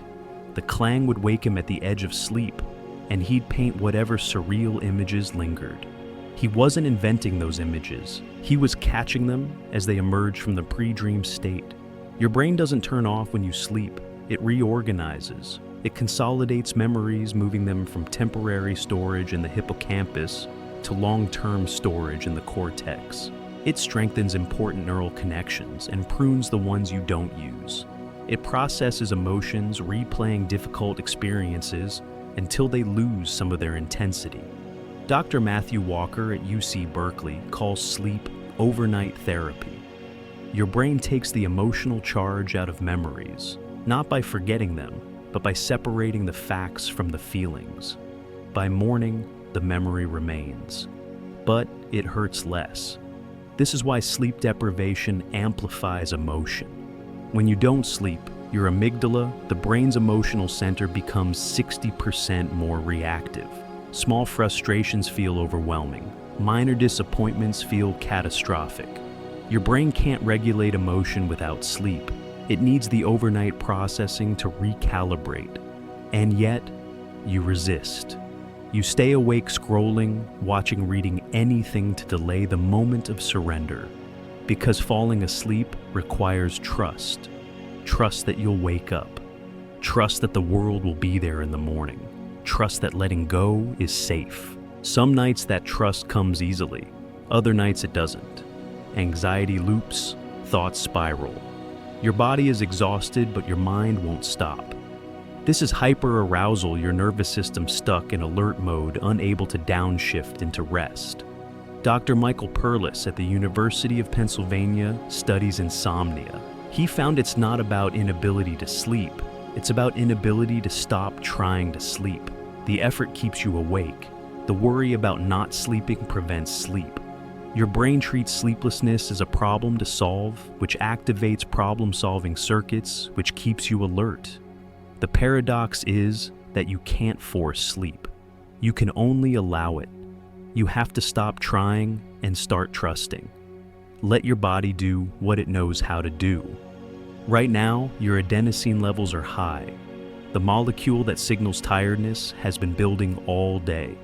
It binds to receptors in your brain, slowing neural activity, creating the heaviness behind your eyes, the softness in your limbs. Your body temperature has dropped slightly. Your melatonin levels have risen. Your circadian rhythm is pulling you toward rest. Everything in your physiology is conspiring to help you sleep. You don't have to force it. You just have to stop resisting it. And maybe that's the lesson of consciousness itself. Not to control everything, not to understand everything, not to stay vigilant every moment, but to know when to hold on and when to let go. You've spent tonight walking through the architecture of your mind, the neurons firing, the memories forming, the senses filtering, the body speaking, the connections reaching outward, all of it happening simultaneously, constantly beneath awareness. Your brain is a universe folded into 3 pounds of tissue, 86 billion neurons, 100 trillion synapses, electrical storms generating thought, emotion, self, consciousness emerging from chemistry, experience arising from electricity. And somehow, despite all that complexity, despite all the mechanisms you'll never fully understand, you exist. You feel, you wonder, you're here. That's not nothing. That's everything. You don't need to understand how your brain works to trust that it's working. You don't need to control your thoughts to know they'll keep arising. You don't need to force sleep to know it will come. Your brain has been keeping you alive since before you were born, regulating your heartbeat in the womb, coordinating your first breath, learning to see, to hear, to move, to speak, building you neuron by neuron, experience by experience into the person listening to these words. It knows what it's doing, even when you don't, especially when you don't.